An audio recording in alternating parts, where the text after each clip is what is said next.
Hey guys, so we're back for part two of Oversimplified's first Punic War. Yesterday I went over part one a little intoxicated, so I'm sorry about that. And I'm also sorry because I'm not very relevant when it comes to Roman history, so I can't add as much as I would like to, but here we go. Just remember, Rome is trying to conquer Carthage's mainland at this point. After the gigantic battle at Cape Ecnomus, the Romans were now free to land on African soil. And so, they did. The Carthaginians chose to focus on defending the city of Carthage itself. So the Romans immediately took the city of Aspis and were then free to raid and plunder the countryside. They took over 20,000 slaves and a ton of booty. So when it comes to slavery, this is not there's this big misconception in America that chattel slavery is unique to the United States, which you can see how much I was on the computer. Great. Chattel slavery happened in the United States. However, slavery in itself has happened basically every country from the start of mankind. So you see it in the Roman Empire, the Greeks did it. Even Greek philosophers would argue that there should be some sort of slave class. I'm not saying whether that's right or wrong. It's obviously disgusting, but it just shows that we need to get rid of this conception in America that slavery was only unique to the United States and the Western world, when frankly it happened basically everywhere since war started. But then, some orders arrived from the Senate. Send home the booty. Oh, but I want to stay. No, Steve, not you. They mean the See, like this is the stuff that I don't understand why Oversimplified does this now. Like I enjoyed his content so much more when he didn't have all these dumb jokes all the time during the episodes. treasure. Well, we are not watching any more of this filth. So the other consul left with the booty, leaving Regulus and his forces on their own, and they began advancing towards Carthage. Along the way, according to the ancient writer Livy, they encountered a literal dragon. Now, Livy was a Roman historian, so his account may be slightly exaggerated, but this, I believe, as the Romans... Yeah, so if you look at most of the early texts when it came to the historians, they would obviously basically exaggerate things to make their feats sound better. So, for instance, if you read any of Caesar's conquests, he basically makes up a lot of numbers to make his feats sound better, and they'll make up stories like dragons, like what probably happened. They found a big lizard or something, and they fought that, or perhaps it was some northern African beast that they misinterpreted as a dragon, but they wanted to make their feats sound better, and obviously most of these stories were spread orally, even though there was a written record back then. And if anybody has played telephone, you know how disjointed a message can get just very, very quickly. continued to plunder. The Carthaginian people flooded into the city. Now, not only was it in a major panic, but it was so crowded, the people began to starve. Don't panic, everyone! Look, I know you're all starving, but I still have food for me. So, it's not all bad. Whoa! You're wasting your tomatoes! And you idiots wonder why you're starving? Oh well, it's just more food for me! Things weren't looking good for Carthage. They had to do something to stop the Romans rampaging throughout their land. So they decided, finally, it was time to put an end to it. They headed out and set up on rough hilly terrain overlooking the Roman camp, and they prepared for battle. Now, while the Carthaginians... That's a little stupid if you really think about it. I've always been of the opinion that in sieges you should stay behind your walls. Do not meet them in the open field. But obviously, if that happens, you're going to put yourself at risk of invaders just raiding your land, burning your crops, enslaving your people. But as he's about to explain, Carthage's military is not as good as its navy, which it's mostly a navy power due to its trade prowess within the Mediterranean. were the traditional masters of the sea. On land, they weren't always the brightest. Case in point, setting up in this position, overlooking the Roman camp, was just about the stupidest thing they could have done. Why? Well, there's something you gotta understand about Carthage. The Carthaginian land forces actually suffered from a multitude of different issues. First of all, since the Carthaginians were rich, they could afford to pay a huge number of foreign mercenaries. And this is an issue because foreign mercenaries or mercenaries in general lack loyalty. When you have soldiers loyal to your country, they will fight even when the odds are stacked against them. When you use sellswords, they will abandon you as soon as they think that they're going to lose the battle because they don't care. They don't have loyalty to your cause. They are just doing it because they're being paid. And you could say that it could be about honor, but sellswords do not have honor. If you look at any writing, they basically say in the Prince, it says this explicitly, that you need an army loyal to your country, and Rome has that. While Carthage, I think that was a very foolish thing to do, to rely on foreigners to basically defend them. And that sucks for them because this is what's going to happen. You're going to have a disjointed military that speaks tons of different languages, has a ton of different cultures, and they have no loyalty to your cause or your country. To fight for them. These mercenaries actually made up the vast majority of Carthage's forces, and therefore, Carthage's land armies were a melting pot of many different cultures.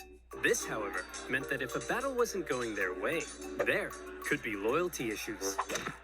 Man, I ain't getting paid enough for this. You Balearic slingers better not be thinking of running away. What did he say? I don't know, man. I don't speak Phoenician. Let's get out of here. Clearly, there were also language issues. After their defeat in Africa, the remaining Roman survivors, still in Africa, were still in Africa, and they needed to be rescued. So the Romans sent their fleet to pick him up and bring him home. They successfully fended off a Carthaginian fleet, grabbed the survivors, and made their way to Sicily. A great success. But then, things took a turn for the worse. Sir? That cloud looks kind of angry. Fear not, coward. If we Romans can build a war fleet from scratch and defeat the Carthaginian Empire at their own game, why, then even Mother Nature herself will crumble before us. I laugh in the face of Mother Nature. Ha ha! See? Come on, guys. Laugh at Mother Nature with me. Ha ha! What's crazy is also this is a time period where they believe that if you mocked the gods like they're doing now, that they would destroy you. So they're mocking Poseidon right now. He's the god of thunder. I mean, they're mocking Zeus right now, and they're at sea, which is with Poseidon. So they're mocking two of the main gods right now, and that's crazy to me. Come on, load.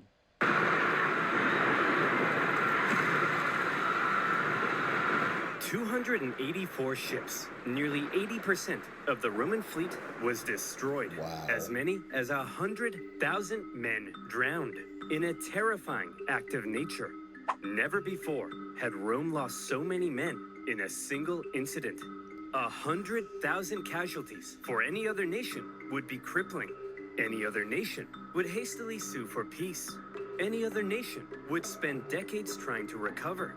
But Rome was not just any other nation. So that in itself is crazy. That in the ancient world, you have to keep in mind, like, it's not like today when the United States, for instance, has like 300 million people.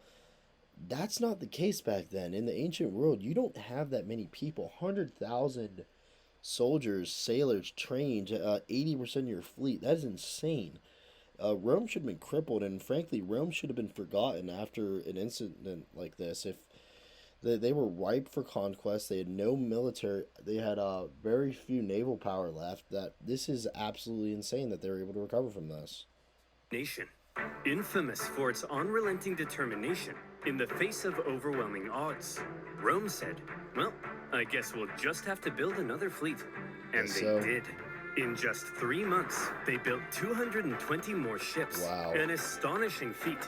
The Romans sent out their brand spanking new war fleet, and they got caught in another storm. This time, a whole... Imagine this, though. You're in this period. You'd think that the Romans are thinking that their land, their soldiers are cursed because of this. That's insane. Another fleet was lost, and still, the Romans did not give up. The Carthaginians couldn't believe it. Their enemy had just lost hundreds of thousands of men, had two fleets almost entirely destroyed, and they still wouldn't surrender. As one Roman poet put it, the victor is not victorious if the vanquished does not consider himself so. In typical Roman fashion, after a short break, they were once again building another fleet. However, for now, after all the disasters at sea, the focus began shifting back to the land campaign in Sicily. The Carthaginians, overconfident from recent successes, attempted to retake Panormus, but the Romans countered the terrifying war elephants by throwing stuff at them and scaring them away. Having stopped the Carthaginian advance, the road... Again, you'd think that'd be obvious, but at the time, these Romans have never seen creatures of this magnitude. You're in ancient times. You live basically within your own borders. You live and die in a town unless you're part of the army. But yeah, that seems obvious to us today. Everyone's seen Lord of the Rings. We've seen how you fight war elephants, but not so at the time. Was now open to the final Carthaginian stronghold on the island, Lilybaeum. Lilybaeum was an extremely well-fortified city. In 250 BC, the Romans laid siege. The Carthaginian defense, however, was fierce, and skilled blockade runners kept the city supplied. Progress was so slow that the siege would last another 9 years. Wow. To make matters worse, the Carthaginians... So, because it's a port city, can still get in supplies. Therefore, that's how you can have a siege last almost a decade, if any of you were wondering. Later sent possibly the greatest military general of the time, a man named Hamilcar Barca, to the island. He engaged in a skillful campaign of guerrilla warfare behind enemy lines, and for the remainder of the war, he was a major thorn in the Roman side. For now, with the deadlocked siege at Lilybaeum and the new Roman fleet at sea, things seem to be at a standstill, and the Romans had to do something to break the deadlock. Thankfully, the Roman consul, Clodius Pulcher, had an idea. He tried to get things moving by attacking the Carthaginian fleet at Drepana. Now, before a battle, to predict if they would win, it was common for the Romans to look for signs from the gods. This could mean observing the weather or inspecting some cow livers. Oh. You know, typical religion stuff. In this case, Pulcher reportedly tried to feed some sacred chickens, but unfortunately for him, they wouldn't eat a crumb. A very bad sign. Well, he said, if they won't eat, then let them drink, stupid chickens! Wow. We'll observe the weather instead. Gods, give me a sign. Ignore that. Okay, how about this? If I can get this piece of paper into that trash basket, we'll win. Okay, if I can stand here silently for 5 seconds and do nothing, we'll win. Dagnabbit! Pulcher chose to ignore the signs from the gods, and in the following battle, Hindsight's 2020. If he wins this battle, the ignoring the signs of the gods would not be a big deal. But being a very religious people, having practices that you're supposed to abide by to go to war, this is obviously a huge mistake in the eyes of many people. He was just being hasty and silly about it. But I wouldn't say that the gods, the pagan gods of Rome, really affected this battle. It was gonna end up with a Roman loss either way. the superior Carthaginians tore them to shreds. It also didn't help that by now the Romans had removed the corvus to stabilize their ships. And without their secret weapon, it was a disaster. And Pulcher was disgraced. Yep.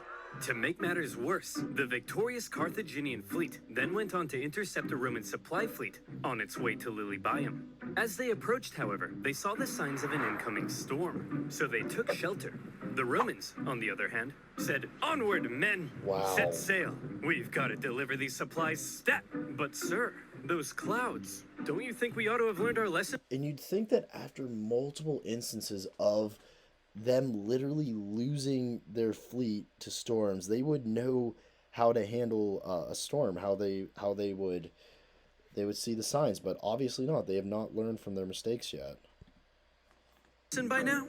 Yes, Brian, we ought to have.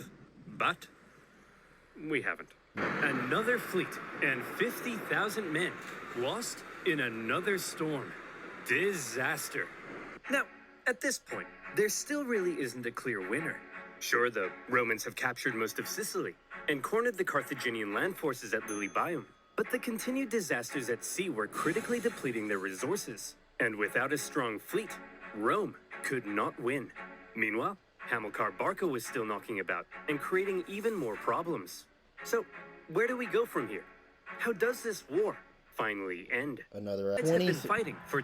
Okay.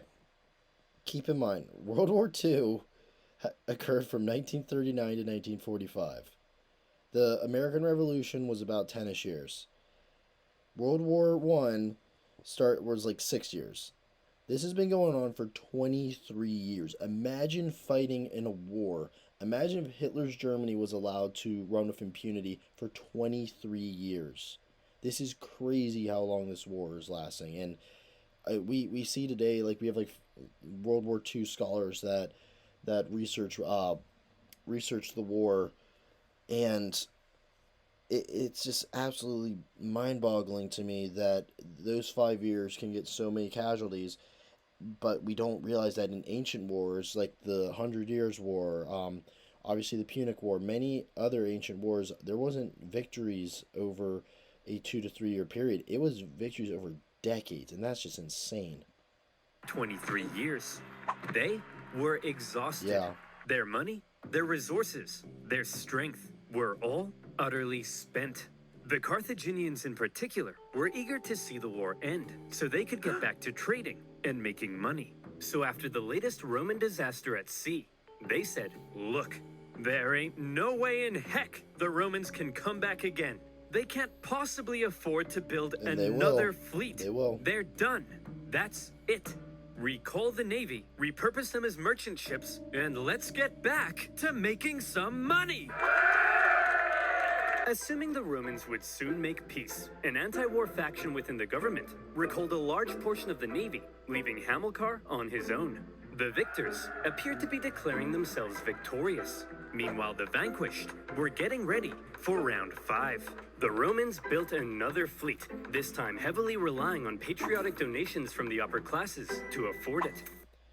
And you could see the difference in the mentalities of both of Carthage and Rome here. So you have an anti-war faction breaking out in the Carthaginian elite who just want to start trade again. They were the great trade power. But Rome, on the other hand, is being funded literally by private donations of their wealthy citizens. So that you have here an example of just the difference in mentality about the war and why Rome was able to go on, even despite having four fleets drowned, and then they're having to build a fifth one. And once again, they put to sea.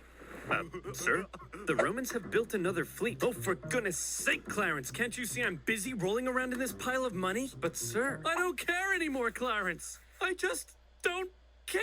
The Carthaginian politicians made a fairly lackluster final effort with a poorly built fleet to supply their forces in Sicily. But when the brand new Roman fleet caught them at the Battle of the Aegates, even without their signature corvus, they dealt them the final blow. And that was that. 23 years of war. Neither side could afford to keep fighting, but the Romans showed that they intended to anyway. The Carthaginians had no choice but to throw in the towel. The war had been long and hard for both sides, but in the end, it was Roman determination that won the fight. The Romans had spent the entire war trying to find a way to deliver the knockout blow. They learned how to build a fleet and engage in naval combat. They developed ingenious new ways of waging war. They attempted an invasion of the Carthaginian heartland, and whenever disasters struck them, they always came back, again and again. The Carthaginians, on the other hand, spent the entire war watching whatever Rome did, and then figuring out how to respond. They were much more passive, and so, it's no wonder then that when both sides were close to collapse, Rome was the one who figured out how to go that little bit further. In 241 BC, the Carthaginian politician sent word to Hamilcar Barca that he was on his own and could choose to make peace with the Romans if he wished. Hamilcar was stunned. He felt betrayed by the politicians. Some sources say he refused to even negotiate. Nevertheless, terms had to be drawn up. Well, Hammy, I'm glad you Carthaginians have finally come to your senses and recognized who the true winner is. How many fleets did you lose? Okay, here are our terms. You leave Sicily to us and return all of our prisoners. You're not allowed to make war against Syracuse or her allies, and you have to pay us 2,200 talents of silver over the next 20 years. What's a talent of silver? Well, to put it in perspective, in the year 2022, that'll be worth around, let's say, 40 million US dollars. Wow. Ay, caramba! That is insane. So they're basically treating Carthage like the Treaty of Versailles, even though this is basically a stalemate between the two countries. That's insane. The Carthaginians evacuate Sicily. I guess that's kind of fair, but I don't like the reparations part. That is a crazy, crazy ask. That will cripple us. Wow, we got a real smart guy over here. Yeah, that's kind of the point, you dingus. Ugh, I guess I have no choice. I accept. Great. Oh, by the way, we changed our minds. You actually have to pay us 3,200 talents of silver over 10 years. Thanks for accepting. Dude! See you later. Hey! You didn't let me say uncool! You didn't let me say uncool. The treaty was extremely punishing, and by switching up the terms at the last minute, they enraged the Carthaginians. But still, one of the longest and deadliest wars at the time was finally over. The Romans had won. They achieved their aim of gaining Sicily, and even though it wasn't part of the peace deal, they took advantage of a weakened Carthage and grabbed Corsica and Sardinia as well. Roman expansion beyond the Italian peninsula had just begun. The Romans hoped that now the Carthaginians would forever be under their thumb. Unfortunately, the harsh terms they placed on the Carthaginians at the end of the war left a growing anger, one that would come back to haunt them. One day, Carthage will have its revenge. That's nice, dear. I'm serious, woman. Maybe not in my lifetime, but perhaps in his. My beautiful son. You are born into a momentous destiny. You shall be Rome's greatest enemy. You'll tear Rome limb from limb. You'll burn their pathetic city into the ground. You'll slaughter their people, men, women, and children. My child, you are... He is referring to Hannibal. Hannibal is going to be the Carthaginian general during the Second Punic War, and I think we just got a confirmation on what our next video, Oversimplified video, is going to be. It's going to be a Hannibal one-parter. Let's go. That's awesome. Vengeance! Stop telling our baby he's... That's a reference to the new Batman movie. I'm sure it'd be funnier if he actually released it in March when Batman was still relevant. Vengeance! But he is, Barbara. He's vengeance. That may be so someday, but for now, our son has a name, and you should call him that instead. His name is...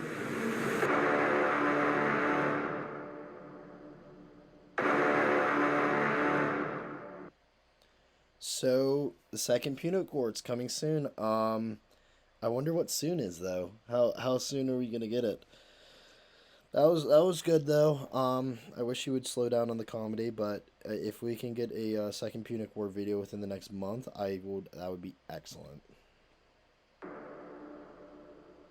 Don't forget to play war. I also wonder if he's gonna do the Third Punic War. If this is why it took him like a year to get this out, then that's fine. If we get 3 videos out of it. But yep, that's it, guys. As always, remember to like and subscribe.